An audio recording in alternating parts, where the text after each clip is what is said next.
चलिए question answer शुरू करते हैं। सबसे पहला क्वेश्चन यहाँ पे ब्रीफ एक्सप्लेन मैनेजमेंट।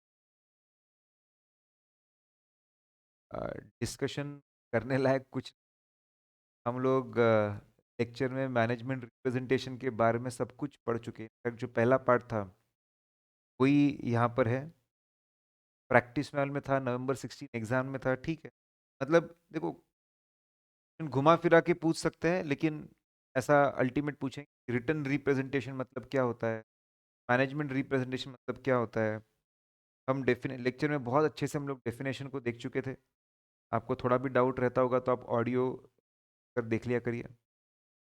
डेफिनेशन बहुत अच्छी चीज़, जब हम लिख कर मांगते हैं किसी से, हमें मतलब सोच के देता है जानकारी, क्वालिटी ऑफ इंफॉर्मेशन बढ़ती है। बुक्स ऑफ अकाउंट्स को ही रिटर्न रिप्रेजेंटेशन नहीं बोल सकते, डॉक्यूमेंट्स को ही, उनको प्रूव करने वाला कोई डॉक्यूमेंट उनको ही एविडेंस नहीं बना सकता। टाइप्स हम देख चुके, पूरा देख चुके हम लोग कि दो तरह के होते हैं। मैनेजमेंट ने अपना काम बराबर किया ना, सबसे पहले वो कंफर्म करना पड़ता है, मैंडेटरी होता है, और इसके अलावा और भी चीज़ों के रिप्रेजेंटेशन लेते हैं। आप सभी ऑडिट प्रोसीजर लगाने के बाद में जब आपको ऐसा लगे कि अभी भी मन में थोड़ी सा डाउट है, तो हम रिटर्न रिप्रेजेंटेशन लेते हैं, सब्स्टिट्यूट नहीं कर सकता। तो बेसिकली ये पूरी चीज़ें वही है जो हम लोग लेक्चर में देख चुके हैं। There is nothing new. देखो इन वीडियोस में हम लोग कुछ नया है क्या उस पर ध्यान देते हैं कि this is not teaching videos नहीं है। Return represent not a substitute.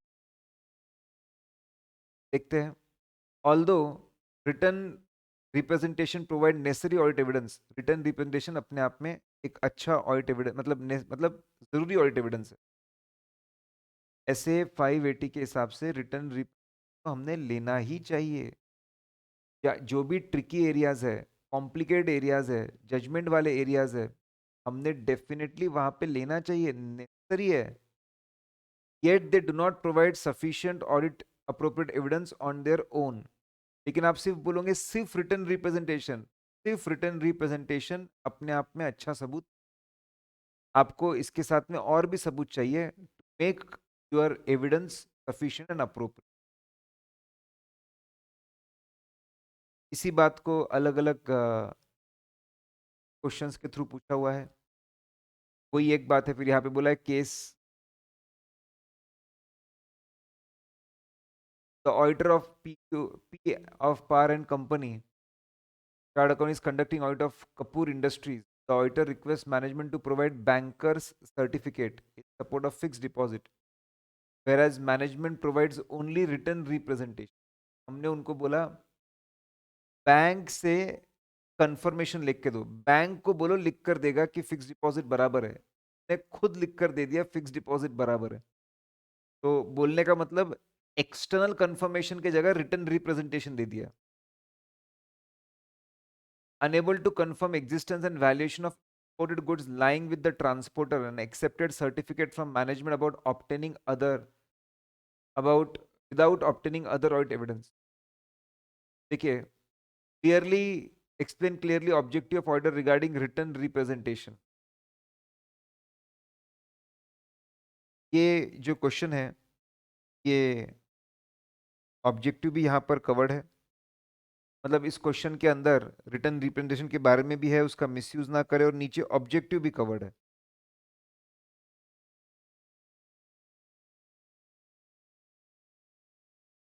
Explain स्टेटिंग clearly objectives of auditor regarding written representation.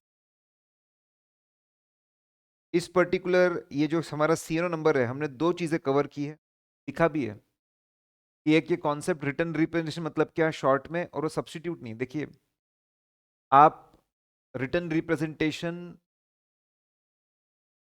सभी, आप टीम को बोलिए कि भाई साहब जो ऑडिट प्रोसीजर लगाना है लगा लो, आप सारे ऑडिट प्रोसीजर लगा दो, सारे एविडेंस ले लो, लेने के बाद में भी सब सबूत मिल गए और आप सबूतों से खुश खुश है, सारी चीजें मैच भी हो रही है, लेकिन मन में थोड़ा सा डर रहता है ना यार, बैड डेट्स का प्रोविजन सही है ना, इन्वेंट्री का वैल्यूएशन सही है ना, प्रोविजंस को लेकर, वैल्यूएशंस को लेकर, डिस्प्यूट्स को लेकर, लीगल केसेस को लेकर, आपके सब्सिक्वेंट इवेंट्स को लेकर हमेशा मन में डाउट रहता ही है। तो आप रिटर्न रिप्रेजेंटेशन और ले लेते हैं ताकि आप और कंफर्टेबल महसूस करें। रिटर्न रिप्रेजेंटेशन लेना तो जरूरी है, मैंडेटरी है, लेकिन आप बोलेंगे किसी एरिया में मैं सिर्फ रिटर्न रिप्रेजेंटेशन ले लेता हूँ और रिटर्न रिप्रेजेंटेशन की मदद से मैं सब्स्टिट्यूट करता हूँ रेगुलर ऑडिट प्रोसीजर, तो बिल्कुल गलत है। वही आंसर में दिया है। ठीक है, ऑडिट एविडेंस का मतलब बताया है कि वो चीज जिसकी मदद से हम कंक्लूजन ड्रॉ करते हैं। रिटर्न रिप्रेजेंटेशन का मतलब समझाया है, इंपॉर्टेंट डॉक्यूमेंट है। और सारी प्रोसीजर्स परफॉर्म करने के बाद, सारे एविडेंस इकट्ठा करने के बाद, जब मन में अभी भी, ठीक है, थोड़ा सा अगर डाउट है, अ, अगर कंफर्ट लेवल कम है, तो रिटर्न रिप्रेजेंटेशन लेकर हम वो कंफर्ट लेवल जनरेट करते हैं। लेकिन ये सारी ऑडिट प्रोसीजर लगाने के बाद रिटर्न रिप्रेजेंटेशन चीजों को सब्स्टिट्यूट नहीं कर सकता। अब यहाँ पे जो केसेस दिए हुए उसके अंदर यही बोला है, केसेस में यही बोला है कि रिटर्न एक्सटर्नल कंफर्मेशन के बदले रिटर्न रिप्रेजेंटेशन ले लिया, गलत। एक्सटर्नल कंफर्मेशन पहले ले लो, उसके बाद रिटर्न रिप्रेजेंटेशन भी ले लो एज एडिशनल एविडेंस। हमने इंपोर्ट किए थे गुड्स, इंपोर्टेड गुड्स है आपके ट्रांसपोर्टर के पास में, बिना कुछ किए सिर्फ रिटर्न रिप्रेजेंट, फिर गलत। सब कुछ करने के बाद में लो ना इसको। Don't miss use written representation. और ऑब्जेक्टिव्स भी, ऐसे 580 के ऑब्जेक्टिव्स क्या है वो भी बताया हमने क्लास में, देखे ऐसे 580 के ऑब्जेक्टिव्स। ऐसे 580 बना है और ऑडिटर को बोलता है, तेरा ऑब्जेक्टिव है, ते भी ऑडिट तू करता है, हर सब जगह पे तू रिटर्न रिप्रेजेंटेशन ले, तू मैंडेटरीली। ठीक है, रिटर्न रिप्रेजेंटेशन जहां पर भी तेरे को सब कुछ करने के बाद में थोड़ा भी तेरे को और कंफर्ट लेवल चाहिए, सपोर्ट चाहिए, तो रिटर्न रिप्रेजेंटेशन की मदद से सपोर्ट ले। और जब तेरे को रिटर्न रिप्रेजेंटेशन ना मिले, मैनेजमेंट से बराबर डील करना चाहिए। ये ऑब्जेक्टिव्स हम क्लास में देख चुके हैं, नया नहीं है ये। फिर written representation, quick completion of audit. बस ऑडिट जल्दी खत्म करना है तो मैं रिटर्न रिप्रेजेंटेशन ले लूँ, ये भी गलत होगा। देखते क्वेश्चन में क्या है। The management of Anika limited suggested for quick completion of statutory audit that it would give its representation about. Management बोलता है कि हमको ऑडिट जल्दी खत्म कराना है और हम लोग आपको रिप्रेजेंटेशन लिख कर दे देंगे रिसीवेबल में। पे रिसीवेबल बराबर है, पैसे वसूल होने वाले, कोई चिंता की बात नहीं है। Management also acknowledge to the auditor that management would give their representation their representation after scrutinizing all the accounts diligently। Management बोल रहा है हम सारे अकाउंट अच्छे से चेक करके आपको रिटर्न रिप्रेजेंटेशन देंगे, सब कुछ बराबर है। It wanted auditor to complete the audit checking all other important area except receivable। The auditor certified the account clearly indicating in his report the fact of reliance he placed on representation of management। तो चलिए बात ऐसी हो रही है, management बोल रहा है तुम जितने एरिया चेक करना है कर लो, रिसेबल चेक करने में टाइम वेस्ट मत करो, रिसेबल चेक करने में टाइम वेस्ट मत करो। हम है ना, हम आपको अच्छे से चेकिंग करके दे देंगे, बस उसके भरोसे पे आप चल लेना। और ऑडिटर भी वही करता है, मैनेजमेंट ने जैसा बोला बिल्कुल वैसे ही करता है, अपने ऑडिट रिपोर्ट में लिखता भी है क्लियरली कि मैंने बाकी सब एरिया में बराबर प्रोसीजर परफॉर्म की, इस एरिया में रिसीवेबल में मैंने कुछ काम नहीं किया। मैनेजमेंट ने जो रिटर्न रिप्रेजेंटेशन लिया मैंने बस वो पढ़ लिया, पे भरोसा करके मैं आगे बढ़ गया। सवाल यह है कि ऑडिट रिपोर्ट में लिख दोगे तो आपके पाप धुल जाएंगे क्या? ठीक है, मतलब हम अभी बार बार डिस्कस करके आए, रिटर्न रिप्रेजेंटेशन एक अच्छा डॉक्यूमेंट है, इंपॉर्टेंट डॉक्यूमेंट है, नेसेसरी लिया जाता है, बहुत अच्छी बात है।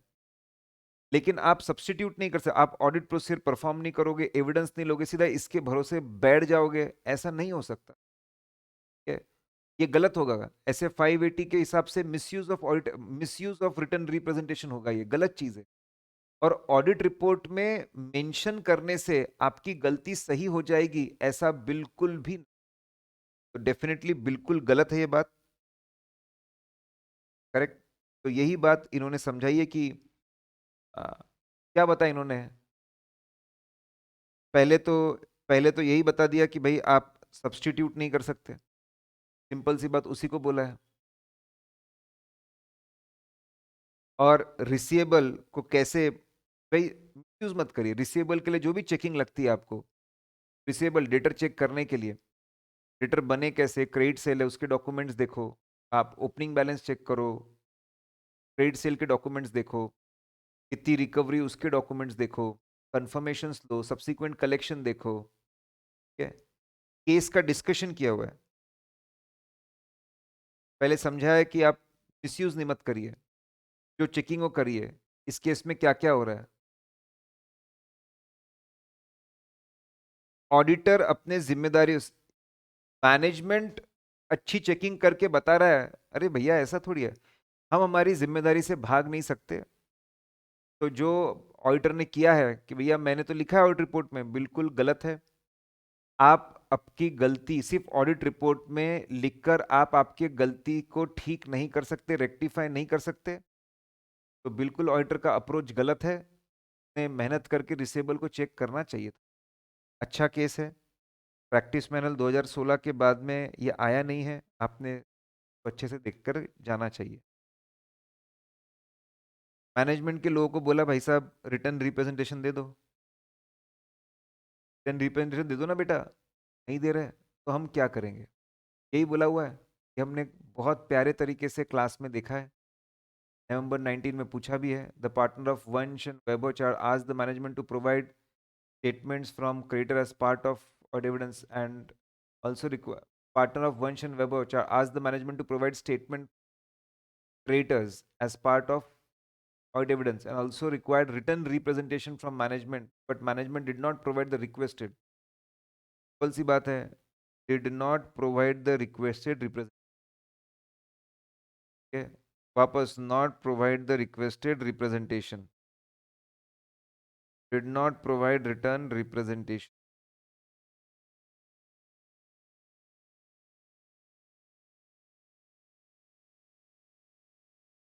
को अलग तरीके से पूछा है, written representation are to be provided by management to the auditor when requested, definitely provide करना चाहिए, नहीं करेंगे तो क्या, ये हम क्लास में डिस्कस आयत करके आए थे, बहुत सिंपल था।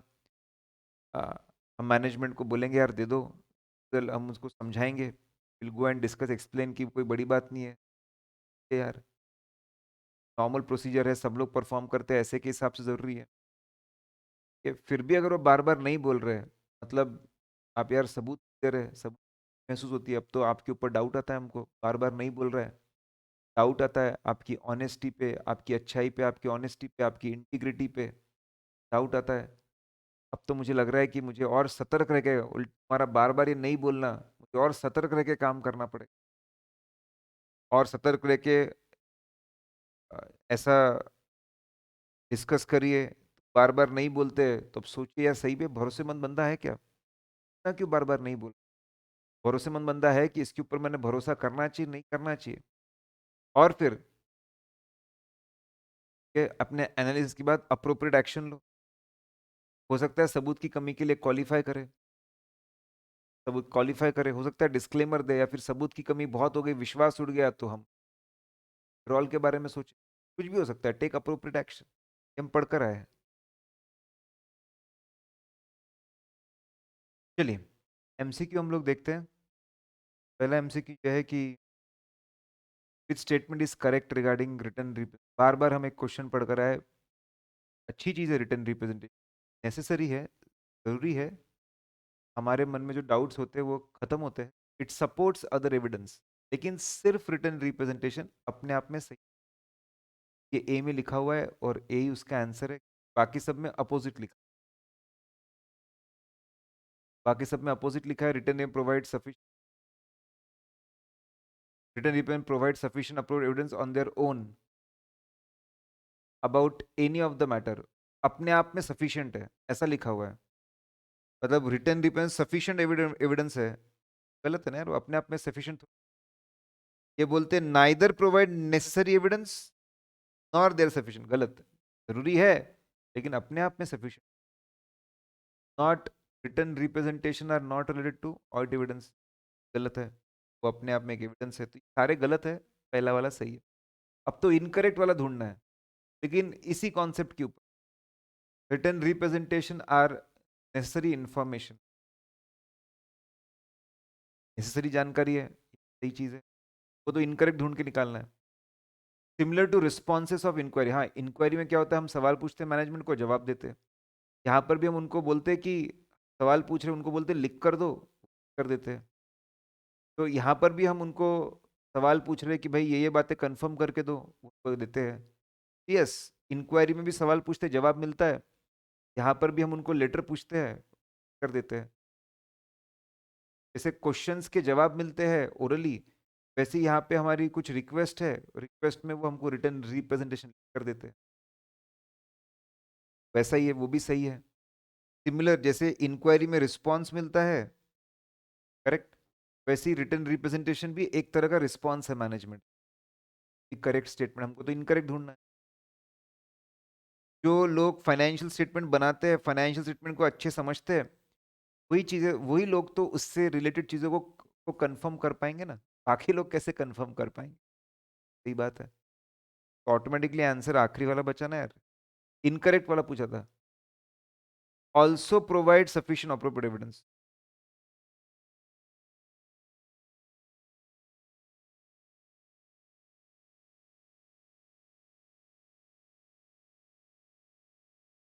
यहाँ पे पहला स्टेटमेंट जो है वो ऐसे, पहला स्टेटमेंट जो है वो ऐसे 580 से डील करता है। Although return remain provide necessary evidence, they do not provide sufficient appropriate evidence on their own. बिल्कुल सही है, जरूरी है, लेकिन अपने आप में सफिशिएंट अप्रोप्रिएट नहीं है। फिर return repent do not include financial statement, written representation do not include financial statement. बिल्कुल सही है, आप फाइनेंशियल स्टेटमेंट को ही रिटर्न रिप्रेजेंटेशन नहीं बोल सकते। हमको तो कोई ऐसी चीज चाहिए जो फाइनेंशियल स्टेटमेंट को सपोर्ट करे, फाइनेंशियल स्टेटमेंट को प्रूव करे, है ना, करेक्ट। सिर्फ रिटर्न फाइनेंशियल स्टेटमेंट या सपोर्टिंग डॉक्यूमेंट को हम रिटर्न रिप्रेजेंट बोल नहीं सकते, ऐसा लिखा हुआ है स्टेटमेंट। दोनों सही है, आंसर इज सी। मैं कभी कभी मार्किंग करवा लेता हूँ भैया, सही आंसर वालों का भरोसा नहीं, सही, अगर मिसमैच निकले तो वहीं पे चर्चा हो जाए।